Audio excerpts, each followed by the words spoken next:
evening, everybody, and welcome to Carving It Up Live right here on Twitter, as well as the Carving It Up YouTube channel and the Grid Network YouTube channel. As always, I'm Bryson Carver. It's great to be here on this Monday, it feels so good to say this, the last full week without the NFL until January, I guess, Pro Bowl week. That's it. But even then, after that, you got the Super Bowl. So really our last week without talking about actual football games that are upcoming until February.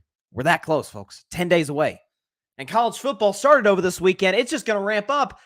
Coming up this weekend on Saturday, and you got the big LSU Florida State game on Sunday. Can't wait to watch that. But a lot to discuss in the world of sports. Aaron Rodgers made his preseason debut. I'll discuss how he looked and how the implications that it has for the Jets, certainly starting the season, if not for the duration of the season.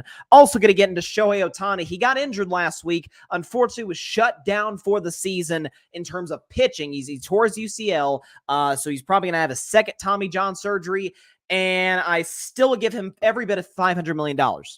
Wouldn't think twice about it. Get into that later in the show. Also, CJ Stroud, the new starter, I should say new starter, the official week 1 starter for the Houston Texans, number 2 overall pick out of The Ohio State University. I'll discuss why that was the right decision and what the Texans' outlook should be for this year. And speaking of the Texans, their division, the AFC South, they're next up on my list for listing strengths and weaknesses among each division. So we're going to do the AFC South today. So we got Jags, Titans, Texans, and the Indianapolis Colts. So looking forward to getting to that in the show. And again, I just want to go ahead and preview the opening segment, about to get into Trey Lance in just a moment, that I am going to do something that I'm not quite sure I've done in the history of Carving Up Live, and that is change the rules to a certain segment. Let's get into Trey Lance. He was traded to the Dallas Cowboys on Friday night. Kind of caught a lot of people off guard, including myself. I saw the notification, Trey Lance traded, and that's the first few words I saw on the Adam Schefter tweet. So I hit the notification, and it says, Trey Lance traded to the Dallas Cowboys. And my first thought was, huh? that totally came out of left field. We're talking about Trey Lance, who was the 3rd overall pick, obviously back in 2021 out of North Dakota State. Really only played 1 full year of college football. Got the 1 start during the COVID year, but as raw as a prospect as we've ever seen come into the league. But obviously all the upside in the world in terms of arm talent, in terms of athleticism, mobility, the whole bit, the whole shebang. Which is why I loved him as a prospect coming into that draft. I said he would have the best career in that 2021 class, in large part because of the fact that he would be going to Kyle Shanahan and the 49ers offense. And so I was thinking about this. He's going to Dallas. And the first thing I'm thinking is like, how's this work? That's exactly how it works. Jerry Jones made the rare, smart business decision. I'm not going to act like the Dallas Cowboys are the Indianapolis Colts in terms of how they're run, or the Houston Texans, 2 AFC South teams. But they've certainly been, I should say, they haven't been necessarily the model of stability. They tend to be good from year to year, but they're never like the 49ers or like the Ravens, for example, or my Steelers or the Kansas City Chiefs. Like, even if they don't win the Super Bowl, they're always good every year. It's a great organization, great culture, the whole bit. And so I am seeing a lot of people, and I'll get into the Dak aspect of it in just a second with this segment, but I'm seeing a lot of folks talking about, Jerry's adding an unneeded distraction to the team. No. He's adding an asset to his team. What Jerry Jones did is, so the Niners announced Sam Darnold last week is the backup quarterback, meaning Trey Lance is QB3, and they really don't need him on the roster, so they're going to trade him. And I suggested Minnesota because he has ties there. I believe went to I think he played high school football in the state of Minnesota. So the Vikings, last year, Kirk Cousins' contract, maybe that could work. He could be the heir apparent, develop for year 3. Maybe I heard Atlanta floated out there as a potential destination for him. That would have made sense. But what Jerry Jones did is he understood, hey, there's a lot of teams that want this guy.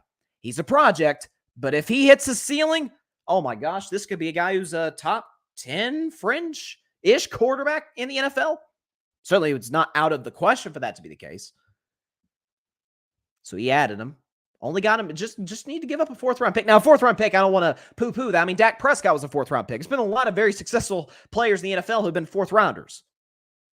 But he gives up a 4th-round pick. So what is he going to do?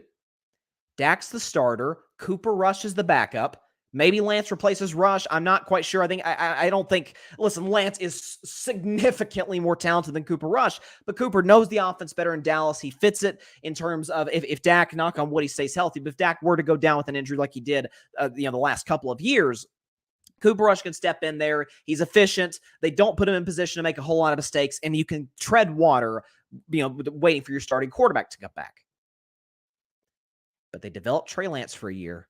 And then next preseason, so 2024 preseason, they show him off. They say, look at this kid. Look at Trey Lance. How about some of these teams that weren't bad enough to tank? I think Washington could be in that mix, but, maybe aren't good enough to win a Super Bowl. Sort of in that discussion, right? As I say, NFL hell right in the middle. Just good. Maybe a playoff team. They're not terrible. Not the Arizona Cardinals or the Bucks. I think are going to be terrible this year. They're good. There's some plenty of teams out. Atlanta will be good. Plenty of teams out there. Potentially even, potentially the Saints if the Derek Carr experiment doesn't work. I don't think that's going to be the case, but let's just floating it out there. I'm going to show Trey Lance off. Say, look at this kid. We got the guy who's the 3rd overall pick of the draft. We've already got a franchise quarterback. Dak's the man. Cooper Rush is a very good backup quarterback. Look at this guy. We don't need him. And what Jerry Jones is going to do? Buy low, sell high. I've always criticized Jerry Jones as a general manager, and even as far as an owner. Now, not from the business standpoint. Jerry Jones is a brilliant businessman. It's the reason he's worth, what is he worth? Probably $8 billion and $9 billion. He's a brilliant businessman. He's a risk taker. But any great businessman buys low, sells high. That's what he's going to do with Trey Lance. Gets him for a 4th rounder. What do we say he gets him for next year? A 2nd rounder? Trey Lance is going to his 3rd year. I highly doubt the Cowboys opt in to the last year of his contract. I doubt that. But they develop him this year under Mike McCarthy. Under the Cowboys offensive system, let Dak be the guy. Stylistically, Lance is a more talented version of Dak. Obviously, now when it comes to accuracy, Dak's got him beat by a significant margin. Poise, the whole bit. Obviously, Dak's got the experience as well. But Dak can mentor him. McCarthy can coach him and develop him. And by next year, hopefully for Dallas, he's in a much better spot from a developmental standpoint. The expectations are low. He's not expected to start for anybody anytime soon like he was in San Francisco. And he can become a better version of himself, and the Cowboys can move him and get probably a 2nd round pick for him from a team that, not bad enough to get like Caleb Williams or Drake May or somebody, but man, they could use a young project quarterback who has a high ceiling. Smart move from a business standpoint by Gerald Wayne Jones. Give him a lot of credit for that. The second aspect I wanted to get to this, because a lot of people asking, well, timeout. Dak's the starter. Everybody knows Cooper Rush is the backup. Will Grier, Will Grier had a very good preseason performance against the Raiders the other day. But Will Grier, we thought was the 3rd stringer, was probably going to get cut. And then they make the move for Lance. Will Grier is 100% going to be cut. And now it's the question, hey, by week 5, is Cooper Rush the backup quarterback? Or is it Trey Lance? Only time will tell in that regard. But everybody's asked the question, what does this mean for Dak? Does this mean the Cowboys are going to develop Trey Lance to become Dak's heir apparent because they don't believe in Rain Dakota Prescott? They don't think he's the man. They know he's not the man. I've seen a lot of that on social media and even by esteemed journalists reading articles and on television this morning. That's an opinion that I think is quite adorable, honestly. Because if we're going to use that logic, according to Diana Rossini, excellent NFL insider, she reported a couple days ago when the trade happened, the day after the trade happened, rather, the Buffalo Bills and the Baltimore Ravens are 2 teams that had conversations with San Francisco about a possible trade for Trey Lance. In the NFC, the Detroit Lions also showed interest. Most of the early discussions about a trade involved a 6th rounder that could get to a 5th. In the end, the Dallas Cowboys offered the best deal. So by this logic of Dak's not the guy, the Cowboys don't believe in Dak. That is why they traded for Trey Lance. They're going to develop him and he'll succeed Dak. Well, then I guess the Detroit Lions, quarterbacked by Jared Goff, I guess they don't believe in him. Even though he had a career year last year, Lions had big expectations this year. They don't believe in him. Or Josh Allen, he's gotten the Bills to an AFC title game. They're the most relevant that the franchise has ever been since the Jim Kelly, offense back in the 90s that made 4 straight Super Bowls. Josh Allen's a superstar. They don't believe in Josh Allen. They don't believe in him. Or a team quarterbacked by Lamar Jackson, who, the Ravens did, give a 5-year, $216 million contract to. They don't believe in him either because that's why they were in the Trey Lance discussion. No. These are all franchises that have set in stone franchise quarterbacks. In the case of the Bills and the Ravens, superstar franchise quarterbacks, and they wanted an extra trade piece. They had the same strategy that Dallas does. Dallas offered more. Niners got the best package. That's where they traded him. But this whole notion, Trey Lance is a threat to Dak. It says nothing about Trey Lance. Frankly, it says nothing about Dak. It says everything about the fact that there's this, and I don't think I've ever seen it with a quarterback. I don't think it's just he wears the star in his helmet thing. It's the fact that there's been this anti-Dak noise ever since it came to the NFL. A lot of it's come from the people that thought Romo was better. Romo could have gotten that team further in 2016, yada, yada, yada, yada. But this narrative that, Trey Lance is a threat to Dak. How's he a threat? How's he a threat? Completes barely over 50% of his passes. He has 4 starts in his NFL resume. Only three of them were below average, to say the very least. And that was in the Kyle Shanahan offense. And he's a threat to the 8th best quarterback in the NFL. That's funny. Even if you don't think Dak's 8th, you can argue. Any logical football person would say he's the established franchise quarterback in Dallas. So I saw that. I'm like, okay, then I guess the Bills don't believe in Allen, and the Ravens don't believe in Lamar, and the Lions don't believe in Jared Goff, I guess, right? If we're going to play that game, then let's play it. Dak is the guy in Dallas. Listen, we've had numerous comments by Jerry in the past about, remember last year when Cooper Rush got on the winning streak, and it's like, there's a quarterback controversy in Dallas. The more I think about it, I actually don't think that was an anti-Dak statement by Jerry. That was a pro-Jerry, pro-business, pro-Cowboys PR statement. That was just to get everybody riled up. If there's one thing Jerry Jones knows how to do, it's not win Super Bowls, at least in the last 28 years. It is be a great salesman. He is the best marketer in professional sports. We talk about the Cowboys every day during the football season. We can't even say that about the Kansas City Chiefs, and they've won 2 of the last 4 Super Bowls and appeared in 3 of them. Jerry's a remarkable marketer. Now, Jerry in this press conference, and by the way, we'll play the bite from Dak Prescott. Here's another aspect of it that I wanted to get into. If we can get the Dak Prescott sound, it's about 2 minutes long, what he said about the Cowboys trading for Trey Lance. Take a listen. What did you think about the acquisition of Trey? Obviously, I understand it's a business. That's a first-round talent, and you're always trying to make your team better. But that was the front office, so we're going to welcome him as we do any teammate, and hopefully he makes us better, and then we're going to continue to get back at it. And know we've got one goal as a team. Would you have expected about him, like paths cross at all? Paths cross, I guess, during his draft process for a marketing thing, and seemed like a great kid. He's a great kid. A great guy, I should say. And as I said, ready to welcome him to the team. Did the trade surprise you at all? To be honest with you, I'm not surprised by anything anymore. He's been in this league 8 years, been on this team. It's hard to say that I was surprised, to be honest with you. There was some speculation that this move would somehow strengthen the Cowboys' negotiating position with you when it comes to contract talks. Do you feel that it does?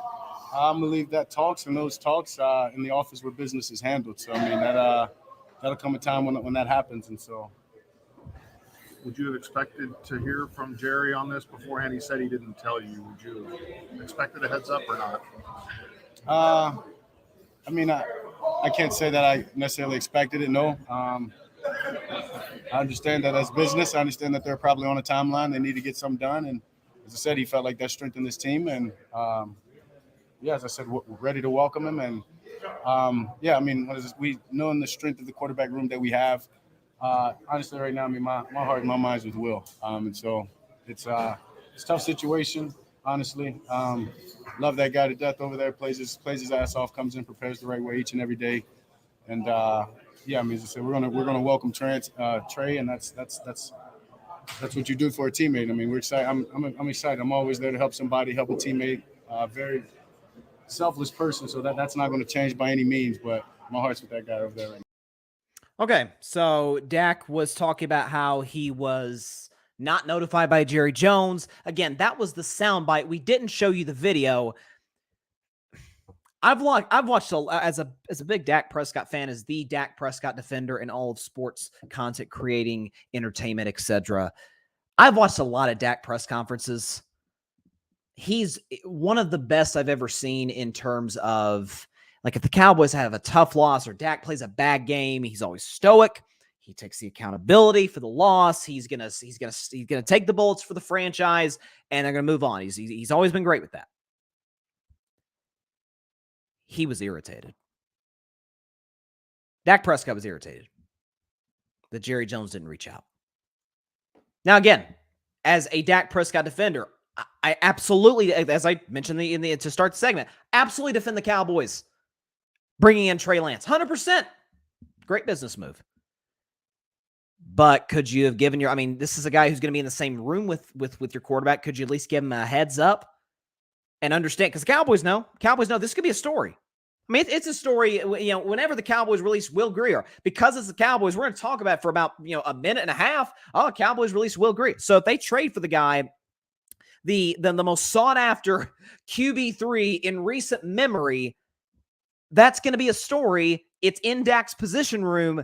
Could you notify? By the way, Jerry Jones in a soundbite said he didn't even notify McCarthy, which seemed even weirder. It's like, well, isn't Mike the guy you're entrusting to develop this kid? I don't know. That was odd. Again, that's the bad side of Jerry that drives me crazy. But the fact that he didn't tell Dak, I thought was strange. And listen, he said he wanted to get this deal done as quick as possible, but just at least don't even ask Dak. Dak's not the general manager. Jerry Jones is the general manager. At least give him a heads up. But again, to end this segment, again, this is something I don't think I've ever done in the history of Carving It Up Live, but a little switcheroo for the weekly segments on the show on Mondays, Wednesdays, and Fridays. So carving up the context, we initially intended for that to be a segment for the middle of the week. I decided, maybe if there's a story similar to this one that occurs and it's like there's got to be some context provided, we need to go ahead and get into it and dive in. So it's carving up the context here in the Monday edition, and it's going to be spread throughout the week. We're going to break some rules on Carving It Up Live because, darn it, I'm the one who makes the rules. It's like if Roger Goodell changed the catch rule in the middle of a game. He's the commissioner. That's his call. This is my call. Carving up the context. Let's go.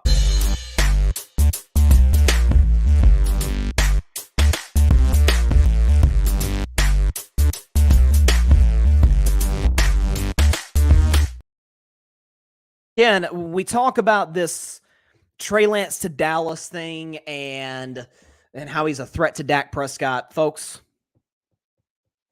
4 starts. 4.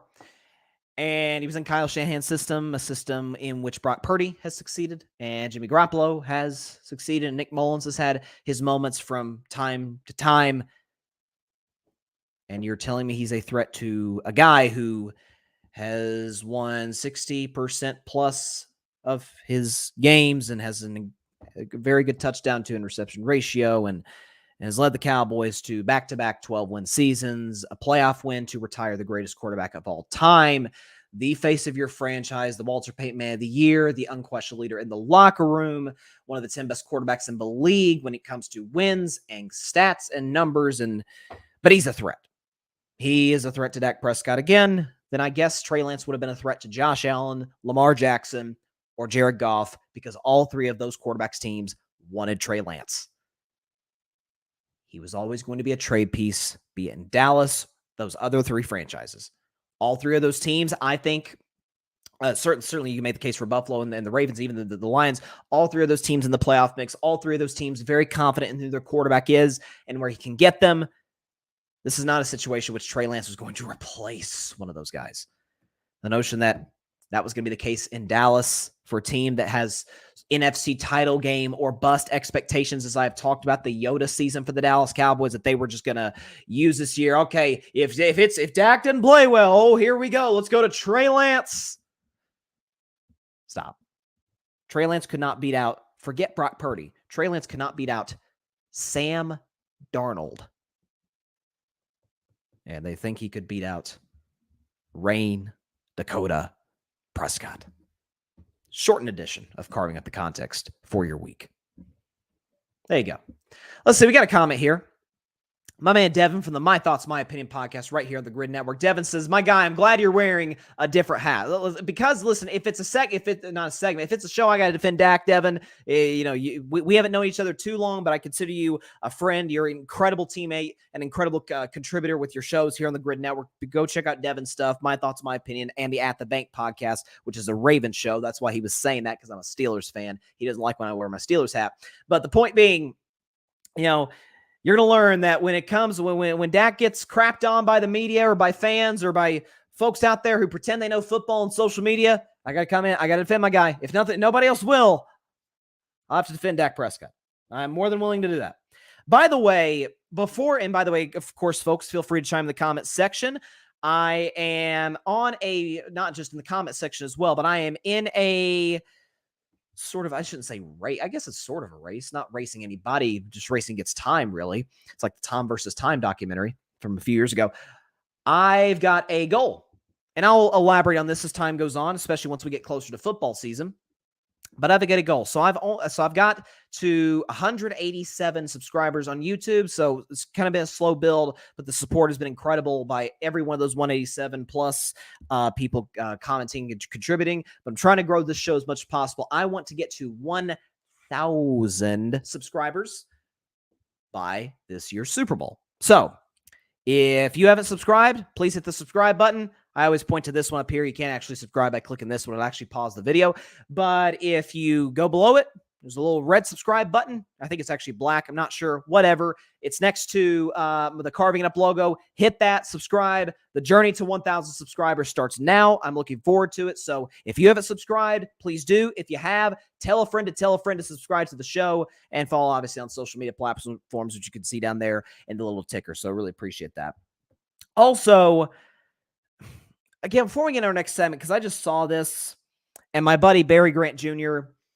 does a segment. It's arguably the best segment on the Grid Network, although I would put If I Were a Bet Man right in that ballpark. But although I guess I can't say that, because If I Were a Bet Man wasn't all that successful last year. We're going to bounce back in 2023, guarantee it. But he does a segment called Dummy of the Week. It's the end of his every show. It's a great segment. And a Dummy of the Week, it's pretty self-explanatory. I got a candidate for Barry. And Barry, if you're listening, just hear me out. I was talking to Barry earlier today. He's got a pretty good candidate for Dummy of the Week, but at least consider this one. Okay. Ron Rivera, the head coach of the Washington Commanders. A man who I have great respect for, is obviously, we know, beat cancer in 2020, still got Washington to the playoffs that year, got Carolina to a Super Bowl, coached him to a Super Bowl. He's been a very successful head coach in the National Football League, short of winning a championship. But he was talking to Albert Breer, who's one of the great NFL reporters of this time. And Ron Rivera told Albert Breer that he wasn't aware of how good Sam Howell, the Commanders' starting quarterback, was throughout the 2022 season, or he would have started him sooner. Here's his quote. He said he recalled talking to his wife. Quote, "All we bleeping talked about was the quarterback. I kept saying bleep. If I would have known this, I would have played him sooner." Okay. This is the same guy, by the way. If you remember, a year ago in Week 17, the Commanders played the Cleveland Browns. Playoff hopes on the line. If the Commanders lost, they're done. If they win, they're in the playoff mix going into the final week of the regular season. He decided to start Carson Wentz. We know his history in big games ain't great. And after the game, if you remember the soundbite where the reporter said, "Now that you're eliminated from playoff contention," and he said, "What? We're done?" Like, yeah, you lost. You're mathematically out of contention, out of contention for making the playoffs. And it's like you saw like the like, oh my God, I wouldn't have started Wentz if I knew that. It's like how he's not aware of these things is beyond me. It's one thing to not know you're not ready for the playoffs. It's another to say that you see this quarterback throughout training camp a year ago, throughout the season, and obviously throughout this year's preseason and even off-season training activities before that in training camp, and saying, "I didn't know he was this good, or I would have started him." Well, didn't Coach, didn't you see him in practice for the last year and a half?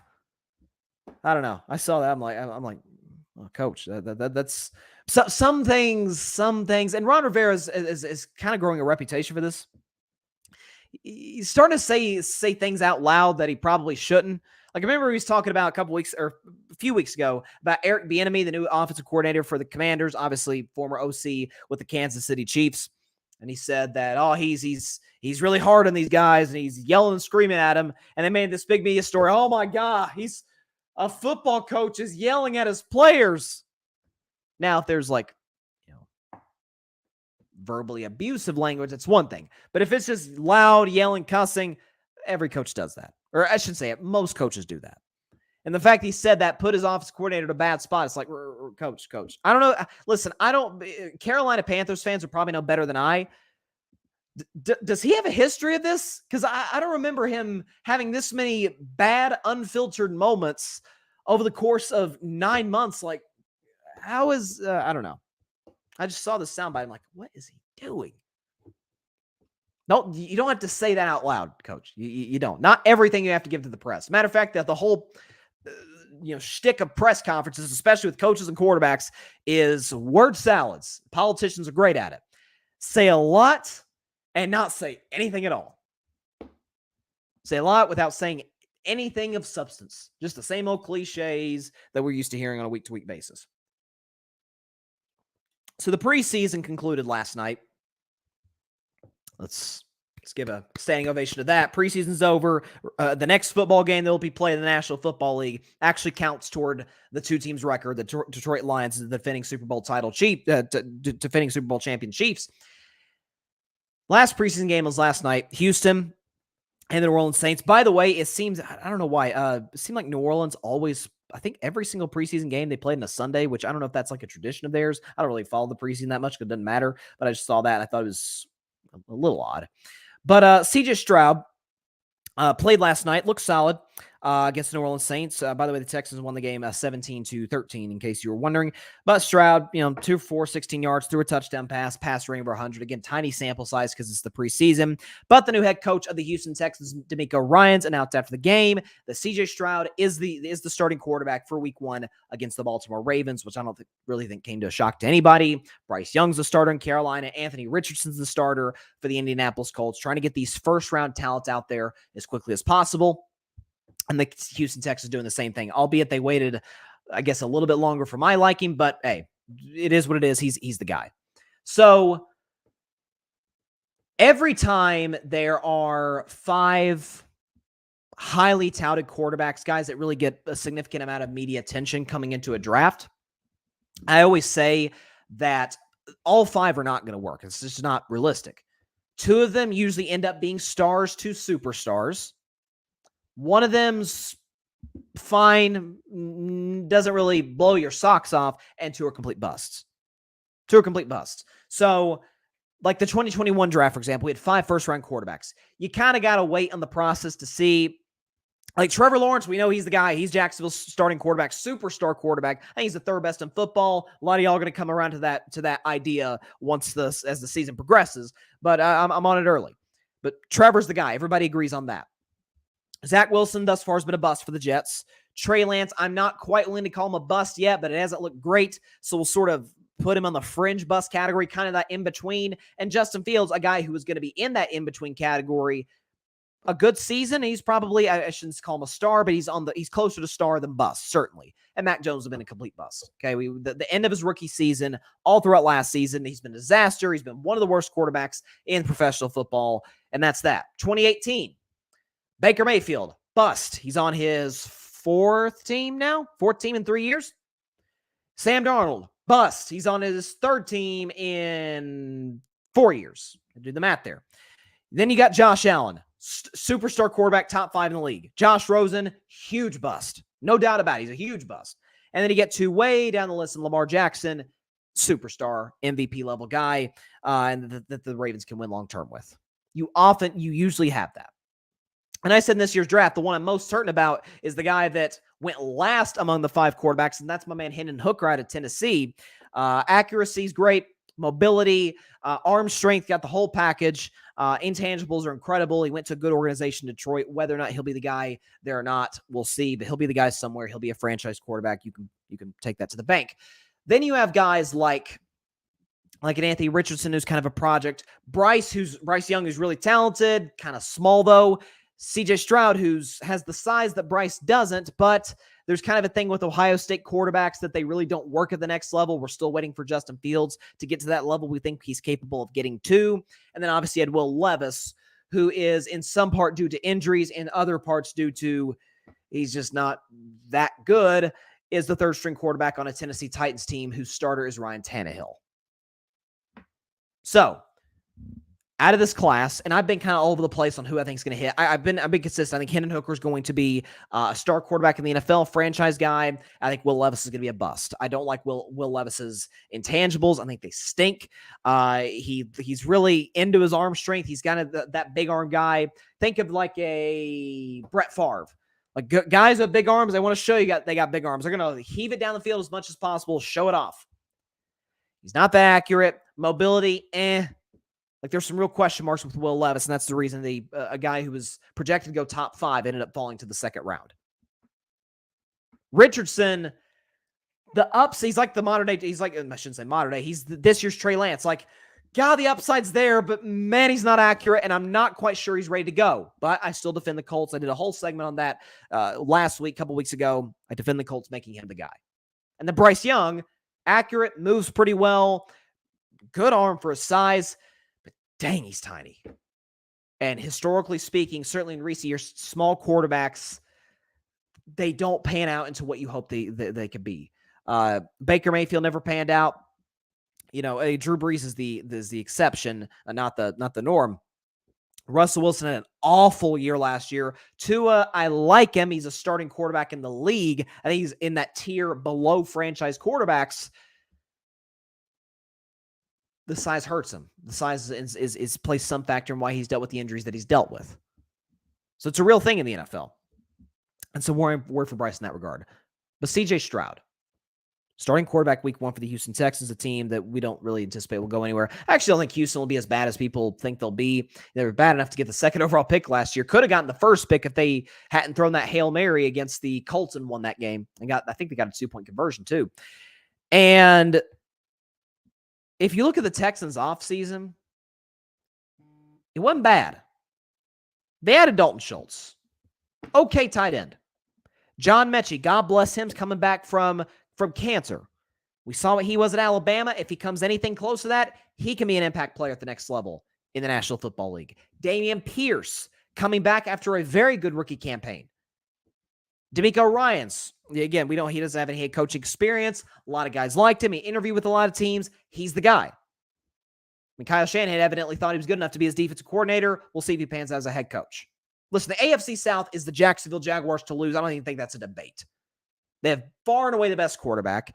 They don't have far and away the best coach. As a matter of fact, you could probably argue Vrabel's a slightly better coach than Doug Peterson, but Doug Peterson is a Super Bowl champion and won it with Nick Foles against Tom Brady. And Nick Foles, played Brady throw for throw. Jacksonville's getting better in terms of young talent. Calvin Ridley's coming back. Jacksonville's the team to beat. Titans are the clear number 2 in my eyes. Great culture. Added DeAndre Hopkins. Derrick Henry's coming back. Again, I'll give sort of my AFC South outlook later in the show. And then obviously you have sort of the Colts and Texans battling for that third place spot, trying to rebuild with young rookie quarterbacks. I don't think the whole starting week 1 thing applies to Stroud as much as it does Anthony Richardson, from the perspective of Richardson needs to get on the field as much as possible, screw up, learn from his mistakes, and go into 2024 a better player, hopefully for the Colts, a significantly better player than he is now. Stroud is a much more developed prospect. His accuracy solid, good arm, moves well. We saw his mobility a lot in that semifinal game in the college football playoff against the eventual champion Georgia Bulldogs. He's a lot more refined of a talent than Anthony Richardson is. And so I absolutely, even more so than the Colts, I should say more so to a lesser extent than the Colts, I don't think he's got to get in the field, got to play, got to make the mistakes. He does, just not the extent Richardson does, because he's a more refined prospect. But Houston's got a solid coaching staff. Houston's got a decent receiving core. Houston's got a running game. Now, Their defense is suspect, but that, again, we don't expect much from the Texans this year. All I'm saying is Houston won 3 games last year. I'm not even kidding when I say this. Could they get to 6? And listen, they were the last place team last year. There's some winnable games in their schedule. I think they could beat Atlanta. They could certainly beat Indianapolis, who they played twice. Tampa Bay they can beat. Arizona they can beat. They've got also, again, the Colts, again, on their schedule. Could they split with one of their divisional foes, be it Jacksonville, who they did beat last year, or Tennessee? It's not, by the way, they beat Tennessee as well last year. It's not out of the question. So I'm glad. Listen, Davis Mills is nice. I actually kind of liked him out of Stanford. He's okay. He's a backup quarterback in the league. He's never going to be a franchise guy. But I think the Texans are making the right decision, starting Stroud right off the bat, week 1, making him the guy, and then moving on from there. But listen, it's a rebuilding franchise. It's historically, even though they haven't been around that long, it hasn't been that well run of a franchise. But they got some good pieces in place. I like DeMeco Ryans. Think he'll be a good head coach in the NFL. The defense, you hope, under DeMeco Ryans, who's a defensive coach, you hope will improve. Wide receiving core is better. Dameon Pierce coming back. And now you got a much higher ceiling at the quarterback position than you had a year ago, and really since Deshaun Watson was traded. So, or I should say since Deshaun Watson took his last snap as a Houston Texan back in 2020. So, I don't know. I like this. I obviously defend this move by the Houston Texans, and I think, listen, they could be a candidate. They could be one of those teams that doubles their wins from last year. You got to remember, they were in a lot of close games. Like, I remember back-to-back weeks they should have beaten the Dallas Cowboys in AT&T Stadium. They very well could have beaten the eventual champion Chiefs the very next week. So they were in some tight ball games, some positions to win close. And at the end of the day, they weren't able to close because they're a very young football team. And there's a lot of development that needs to go on there. But I think CJ Stroud is in that sort of in between. Like, I'll probably give like a final prediction on the rookie quarterbacks before the season starts next Thursday. Next Thursday, baby. But I think he's closer to the star franchise quarterback than he is to bust. But Ohio State quarterbacks, kind of like Alabama quarterbacks historically, like when you give these guys 5 stars across the board in the O-line and receiving core and coach and defense, and in the case of CJ Stroud, he played in a pretty weak conference outside of Michigan and Penn State. It's kind of it's a big culture shock once you get in the NFL and everybody's good. And you're not just having to chill against, Nebraska or Northwestern or some of these schools. But I think he has the potential to work in this league. So, although they took longer than I would have liked, I do like the Texans starting him right off the bat in week 1. So we'll see what we get from Houston. Obviously, not going to be a team that we have a lot of attention geared towards, but nonetheless, they'll be watchable. They go to Baltimore in week 1. Baltimore is a 10-point favorite. I think that's fairly appropriate. I think Baltimore's a Super Bowl contender, as much as that hurts me to say as a Pittsburgh Steelers fan. All right. Moving on to baseball for a moment, because I really was looking forward into getting into this. So last Wednesday, Shohei Ohtani suffered a brutal blow to his 2023 MVP campaign, although I still think he is absolutely the American League MVP. I don't think it's particularly close, to be honest with you. He suffered a torn UCL last week. He won't pitch the rest of the season. Chance he'll probably need Tommy John surgery. May not pitch all of 2024. And we know this is obviously a huge winter for Shohei. He's going to be a free agent, one of the most coveted free agents in the history of Major League Baseball.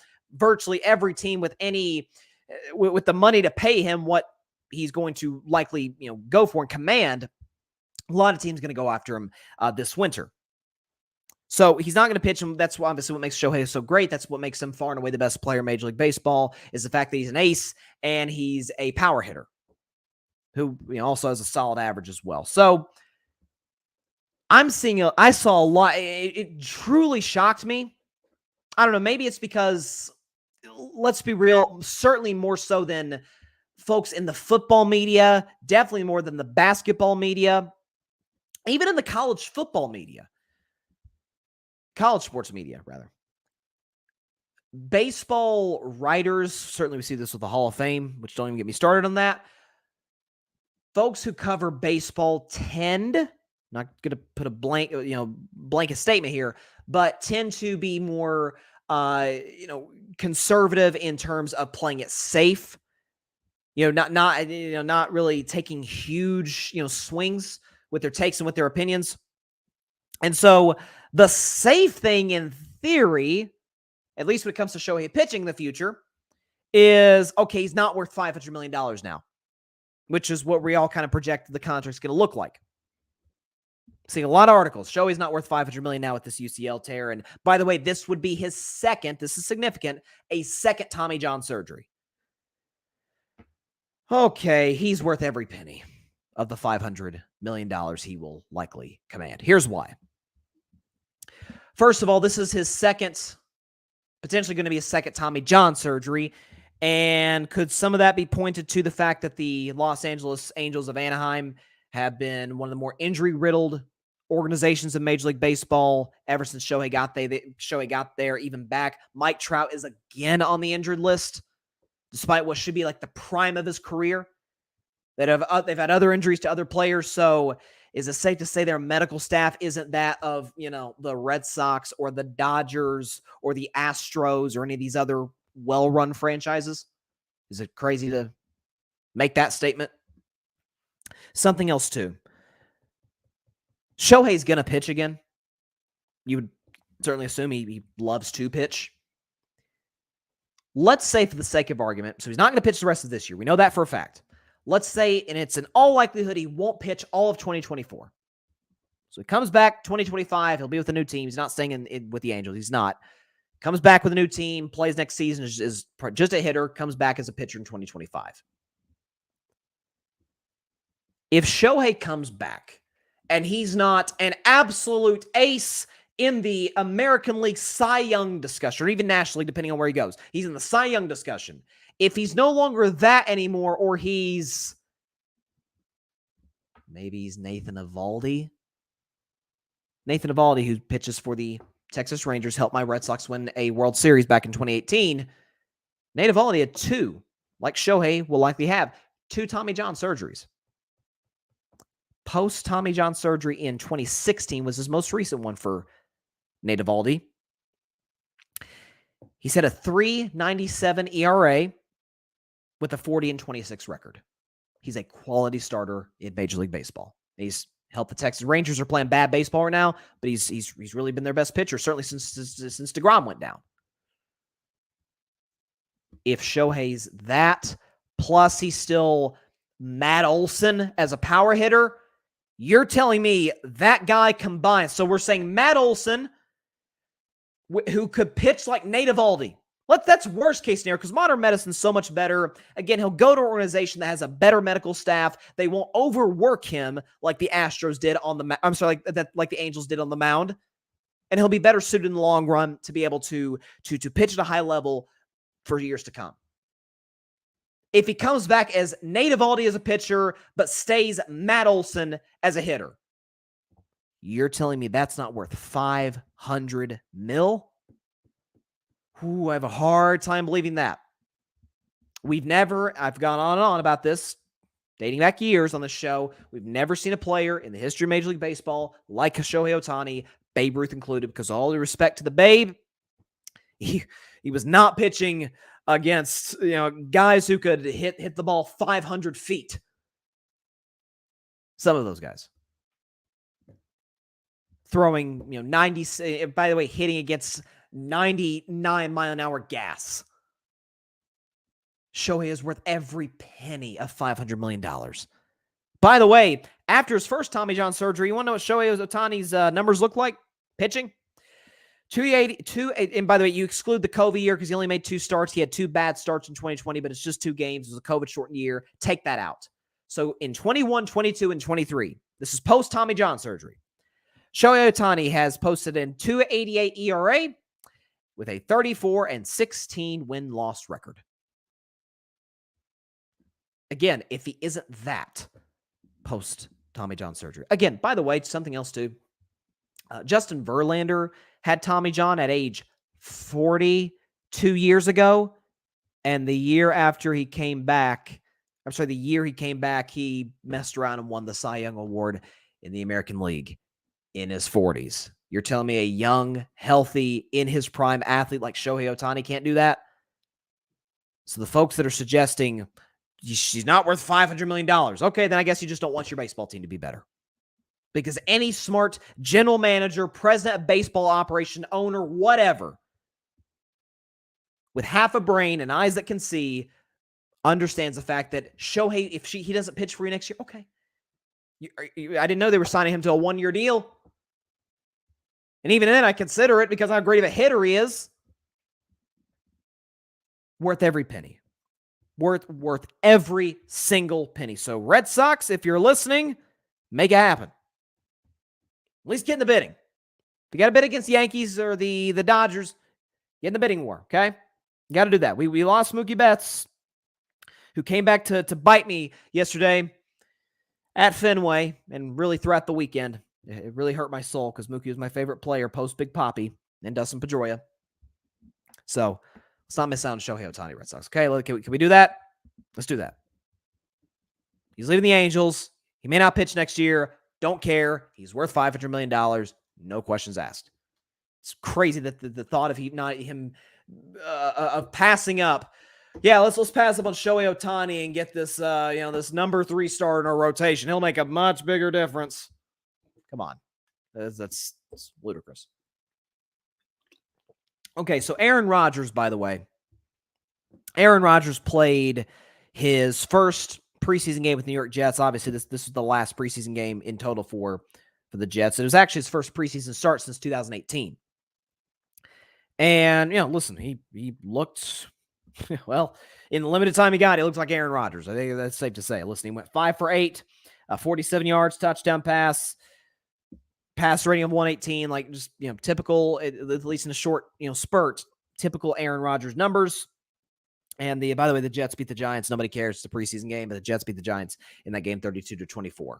So, again, I always say I don't want to overreact to the preseason. I think it's something. I mean, it's football. You are playing against starters. A lot of the Jets' first-team guys were out there. By the way, some of the Giants' first-team guys were out there on offense. So the Giants and Jets played some of their every Sunday guys. And Aaron looked really good in the time that he spent on the field as the quarterback for the Jets. Here's what my takeaway was. Aside from he missed CJ Uzama on one throw, and he seemed to be, Aaron's the type of dude, like you see me get really mad at himself, like cuss himself out, like, dang it, Aaron, like that's kind of, a lot of quarterbacks do that. Honestly, aside from that, the thing that struck me the most, and it's a preseason game, but this means a lot for the Jets going into the season because what's their biggest concern? It's that offensive line. Aaron looked pretty comfortable. Now, again, there's no pressure. It's a preseason game, but he looked spry. He looked athletic. He looked more, gotta be honest with you, more in shape than he looked in week 1 of last year. Like I saw there was a stat they were comparing, hey, 2021 week 1, he was awful against the Saints. 2022 week 1 against the Vikings, he was terrible. Some of that, I think, is didn't commit to the offseason, wasn't in the greatest physical condition. With the Jets now, I mean, Lordy, that throw to Garrett Wilson. Whew. Wish we had the tape of that. That was beautiful. Listen, I've never been the biggest Aaron Rodgers fan. I think that's anybody who's watched this show for long enough time knows that. But I've always acknowledged he's one of the 10 best to ever do it. He's 4-time MVP, Super Bowl champion, first ballot Hall of Fame lock. That goes without saying. I've just bought into Aaron a lot more now that he's appeared a lot more committed to football, committed to his teammates, committed to the process, committed to the coaches, and ultimately committed to winning a Super Bowl title now with the New York Jets. But the mark of a great athlete, great anything, but especially we're talking about athletes, like it's a performance-based, it's really one of the last, I heard, I think it was a Bill Maher talking about this, like sports is like the last meritocracy in America. Like we see, like sometimes in Hollywood, there's some nepotism, sometimes even in politics. Really doesn't exist in sports. Like you can, at least in terms of playing. I mean, Steph Curry didn't get in the NBA because his dad was good. No, Steph Curry got in the NBA because Steph Curry was a good enough NBA player, and we see what he's become. And that goes with a lot of guys' sons who, I mean, Dwayne Wade's son was not good enough to make the NBA. He wasn't. Or at least it hasn't been to this point. Point being, the mark of any great athlete is that they make the incredible look routine. Again, I wish we had the tape. That throw to Garrett Wilson, we know the Rodgers sort of class of like quick get out of his hands, like sidearm throw. almost like he's like he's a cowboy. He's like, rounding up the horses rounding up the cows rather. This is, this lasso and everything. That's what it looks like. I mean, just effortless. And it's like that ball was in the air forever. And it's like it was, again, it's one of those plays where it looks like the quarterback might as well have just stopped everything, stopped the defense from doing anything, run up to Garrett Wilson, go in, hand him the ball, and let him score. That's what that looks like. It's beautiful. Right over the head of the Giants DB. God, it was just, I love it. I love watching beautiful throws. That was outstanding. So love to see that. Aaron looked good. Again, I gotta be honest, I don't have Super Bowl expectations for the Jets. I don't think Aaron is going to be as successful as Tom was in Tampa in that year one, boom, ready to go. Same thing with the Los Angeles Rams. And by the way, the Rams ended up being awful last year in their Super Bowl defense. Probably the worst Super Bowl defense in NFL history, certainly in recent NFL history. I don't think the Jets are lock contenders. I think if they were in the NFC, as weak as that conference is, where you got Philly, San Francisco, Detroit, Dallas, like those teams, I think they'd be in the discussion, but they can win the AFC. I really do think they can win the AFCs because I don't trust Tua's health. I don't trust Buffalo. The way they built their football team of the offseason, the coaching losses, the weird vibes around the organization, New England just simply isn't good enough. So the Jets can win the AFC East, but against the likes of a Kansas City, a Cincinnati, assuming Burrow's healthy, a Baltimore, heck, a Pittsburgh.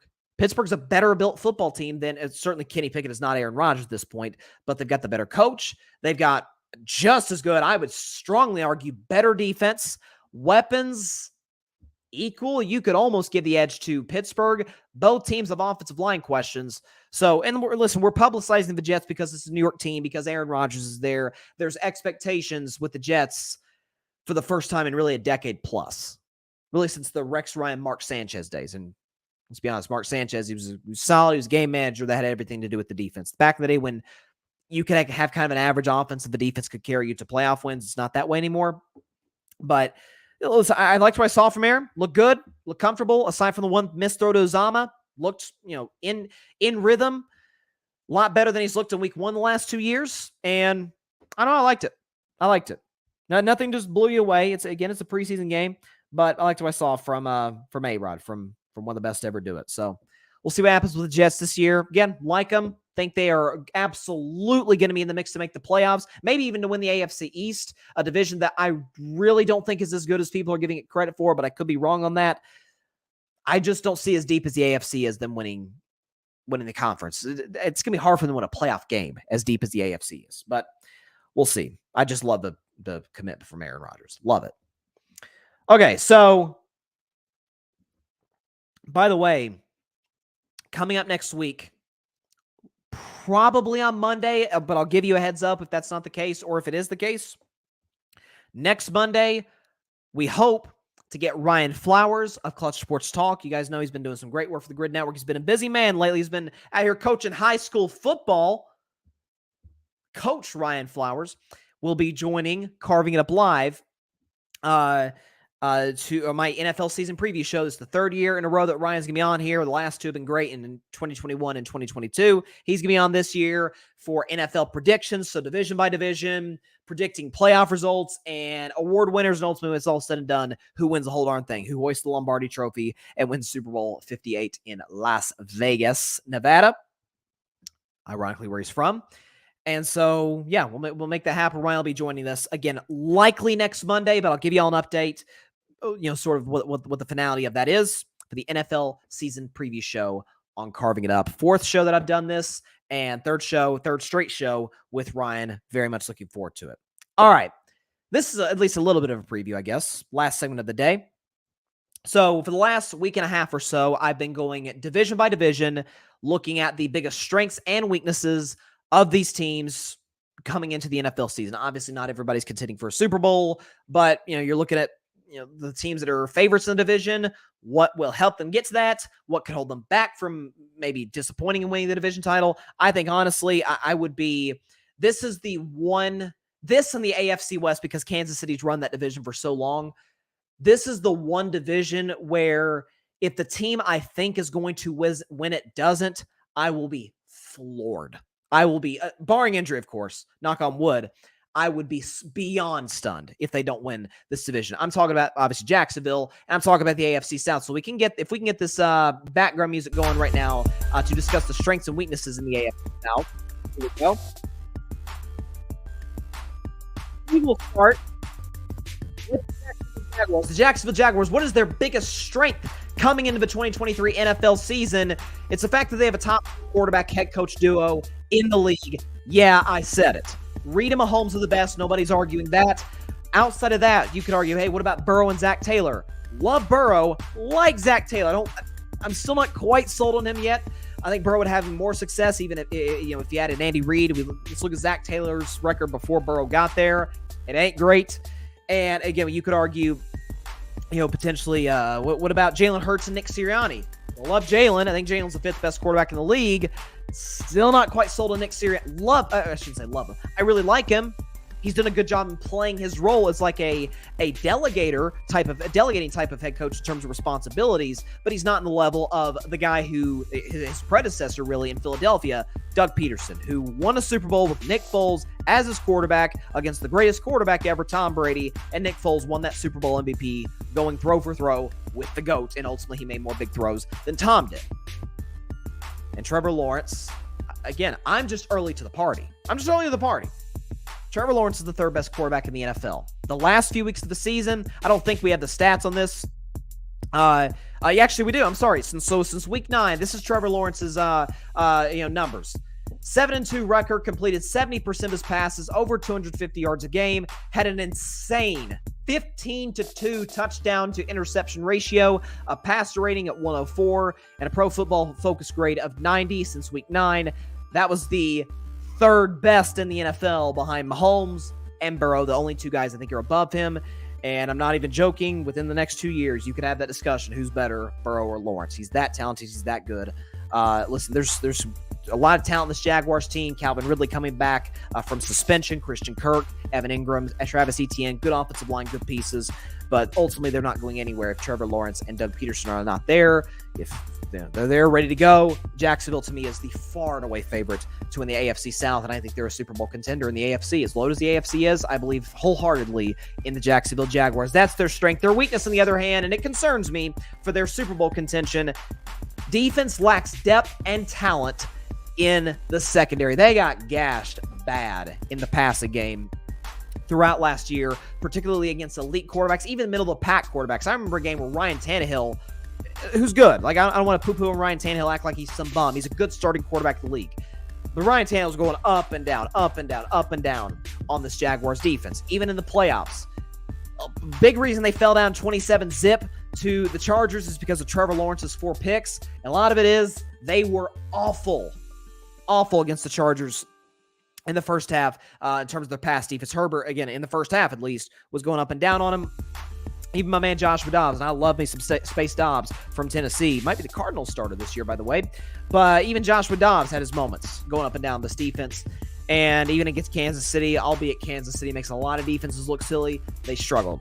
Right side for Jacksonville is the defense is going to be older this year. Trayvon Walker, who you drafted with the first pick in the draft last year, you hope to get some improvement from him. Certainly in the secondary, though, is where your concerns lie.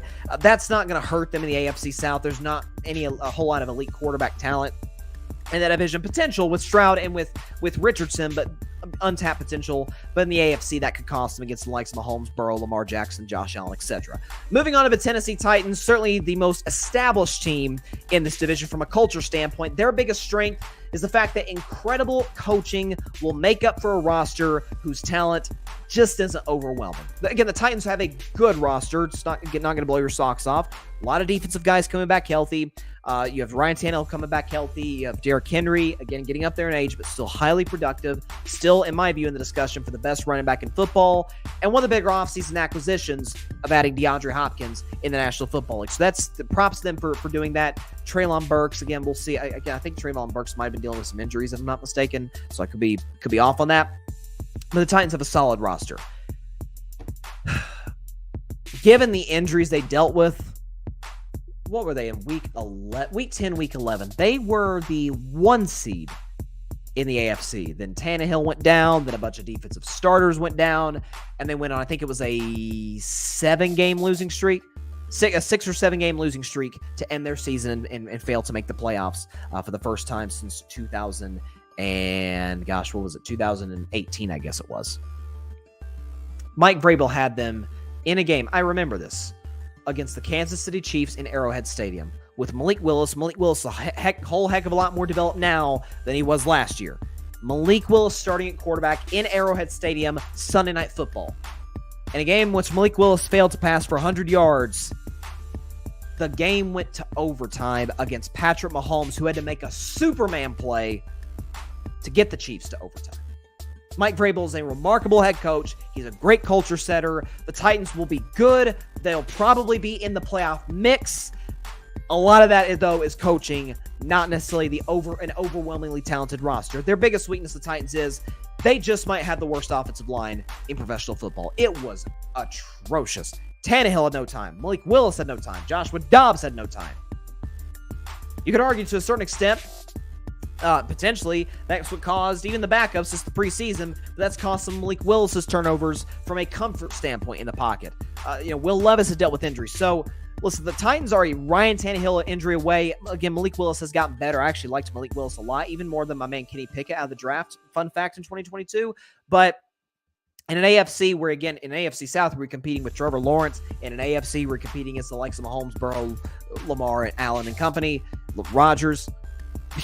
You're gonna have to protect your quarterback to keep him upright, and the Titans' offensive line has really struggled. Taylor Lewan left, or they released him in the offseason. Like, a lot of guys they lost in that offensive line. That could be a serious problem for Tennessee in 2023. Moving on to a team that I didn't think I'd be discussing so much in the last 2 weeks, but there's been a lot happening with their organization, with their new starting quarterback and with their potential future former superstar running back. That's the Indianapolis Colts. What is their strength?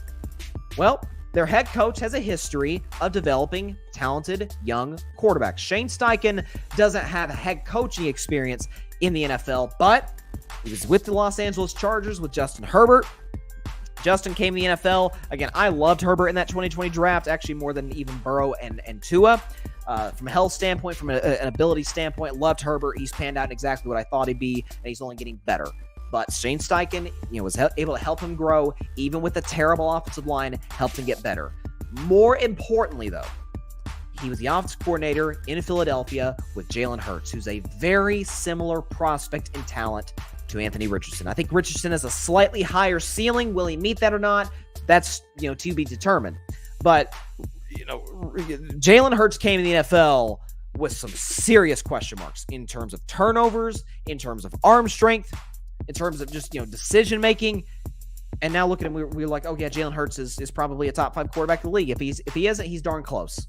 He led the Eagles to a Super Bowl. He's improved as a passer from an accuracy and a deep ball standpoint, and from a decision-making standpoint. Shane Steichen had a lot to do with that, obviously on top of Hurts' incredible work ethic.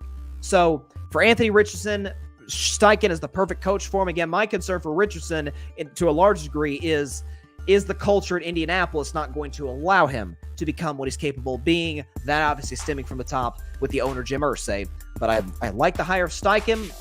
I think he helps Richardson get better, and that to me is the Colts' biggest strength. Their biggest weakness, on the other hand, is that an already bad defense, it got a lot worse in the offseason. They lost 2 starters in the secondary, most notably Stephon Gilmore, who went to the Dallas Cowboys. This is a Colts defense that has gotten torched time and time again. I mean, the Houston Texans quarterback in that game in Week 18 made them look like they were the worst defense in professional football. Argument can be made at the end of the season they probably were. Remember that game against Dallas where Dallas scored 30 in the 4th quarter alone? It's a bad Colts team. By the way, same Colts defense as well. With the offense at one point led by, I think, was the score 33-0, I think it was. And Minnesota comes back and beats them. Gives up touchdown drive after touchdown drive after touchdown drive after another touchdown drive and another. It's a bad Colts defense. It's going to play them in the long run. It's going to force Richardson to have to win a lot of shootouts, and he's just not ready to do that this early in his career. So that's Colts defense is really bad. And finally, a team I talked about earlier, the Houston Texans. Their biggest strength is that among rebuilding teams, offensive skill position group has a lot of talent. As I mentioned when I was talking about CJ Stroud starting week 1. Stroud, obviously, second pick of the draft. You like him. Offensively, they got Dameon Pierce, who had a solid year last year, running, I think, for over 1,000 yards behind that Texans offensive line. You have John Mechie coming back. You have Dalton Schultz as your tight end. Like, this is a solid Texans receiving core, tight end group, running back, and talented young quarterback. So, like I said earlier in the show, it would not shock me if the Texans were to just come out of nowhere and double their wins. Not getting the playoff mix, but they won 3 games last year. They easily could have won 5 by beating the Cowboys, who won 12 games, and the Chiefs, who won the Super Bowl. Both of those games went down to the wire, down to the last play, and the Texans' young talent was able to get them there. They have DeMeco Ryans as the new head coach. He'll be ready to go. I think he was a good head coaching hire, certainly in terms of the culture standpoint, instilling a certain toughness in that Texans team that they desperately needed, no question about it. So that's the Texans' biggest strength. Their biggest weakness, there's a lot of them, but in a division with good running games, their run defense is awful. Folks, they were last in the NFL last year, giving up 170 yards per game on the ground. That's not gonna win in the long run in the National Football League. That's a problem for the Houston Texans that they're gonna have to correct. Does Will Anderson help with stopping the run? Maybe. He's more of a pass rushing specialist. Obviously, we know from his days at Alabama. That's why he went 3rd overall to Houston, right behind CJ Stroud to Houston. But his offensive skill position group's fine. But man, that run defense, it has got to get better. It's got to get a lot better if the Texans are to do what I think they can do, and that's double their wins. So. That is my weaknesses for the AFC South. Let's recap real quick. For the Jaguars, their strength is that they have a top 3 head coach quarterback duo in the league. Their weakness is that their defense lacks depth and talent in the secondary. For the Titans, an incredible coaching will make up for a roster whose talent isn't overwhelming. The Titans' biggest weakness is that their offensive line just might be the worst in professional football. For the Indianapolis Colts, head coach has a history of developing talented young quarterbacks. Their biggest weakness is that an already bad defense got worse in the offseason. And for the Houston Texans, finally, among rebuilding teams, this is their strength. Offensive skill position group has a lot of potential. And their biggest weakness is the fact that in a division with good running games, their run defense is awful. It's bad. AFC South weaknesses. NFC South weaknesses coming on Wednesday's show. And with that, that is all the time we have for today's show. Appreciate everybody stopping by as always. Be sure to catch Carving It Up, as I literally just mentioned, on Wednesday at 6 p.m. Eastern at 3 p.m. Pacific time right here on Twitter, as well as the Carving It Up YouTube channel and the Grid Network YouTube channel. And be sure, of course, to like, to share, to comment, and take 2 seconds out of your day and help us get to 1,000 subscribers by the Super Bowl. That is my goal. I'm going to need your help to do it, but I know we can. Hit that big red subscribe button if you haven't already. If you have, tell a friend to tell a friend to tell a friend to subscribe to the show. Tell everybody you know. Hey, subscribe to Carving It Up. Go over there. Just take 2 seconds out of your day. Hit that subscribe button. Helps the channel grow exponentially. We would greatly appreciate it if you do that. 1,000 subscribers by the Super Bowl. That is my goal for this NFL season, hoping to grow this show as much as possible. That's where it's at. Also, be sure to go subscribe to the Grid Network. That is GRYD, the Grid Podcast Network, right here on YouTube, as well as everywhere you get your favorite podcasts, be it Apple Podcasts, Spotify, iHeartRadio, Google Podcasts, any and everywhere you get your favorite podcasts. And certainly, we here at the Grid would be delighted if we are on your list there for your favorite shows. Last thing, too, before we get out of here, tomorrow night, the 8 o'clock spot, live on the Grid Network's YouTube and Twitter channel at 8 p.m. Eastern, as the title would suggest, 5 p.m. Pacific time on the Grid Network, the best game show in all of podcasts. For the podcasting world, sports podcasting world, no question about it. We got a plethora of guests. I'm the moderator. We got a point total system. It's already been great through three shows. Barry Grant Jr. All Even Podcast has won it twice.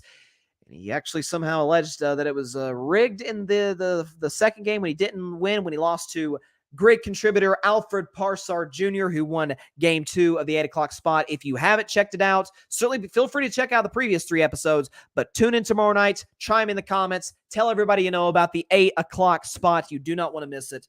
It's an absolute blast, and have a great time with the guys there. So tune in 8 p.m. Eastern, 5 p.m. Pacific tomorrow night on the Grid Network. Hope everybody has a great week. I'll see y'all on Wednesday. Please continue to stay safe. Please be sure to take care of your physical as well as your mental health. And please, I beg of you, more so than I ask for subscribers and your support, please contact your local state representatives and senators to demand change for gun violence in America. I hate to go on a sober note, but we had a shooting at a high school football game in Choctaw, Oklahoma, and a shooting that killed a racially motivated shooting that killed 3 black people at a Dollar General in Jacksonville, Florida. We've got to attack this problem, folks. We've got to stop it. So right now we can't vote. There's no elections going on, but contact those who are in office, ask them to make changes, and if they don't, vote them out of office come 2024. But we have got to address this problem. So I beg of you, contact those those that are in power wherever you live to address this problem. Have a great week, everybody. I'll see y'all on Wednesday. Stay safe out there. God bless you all. Peace out. Y'all have got to stop disrespecting Dak. It's driving me nuts. Thanks so much for watching the show on YouTube, and be sure to go click that big red subscribe button and check out the other clips and full shows from Carving It Up Live, as well as our other incredible content creators here on the Grid Network.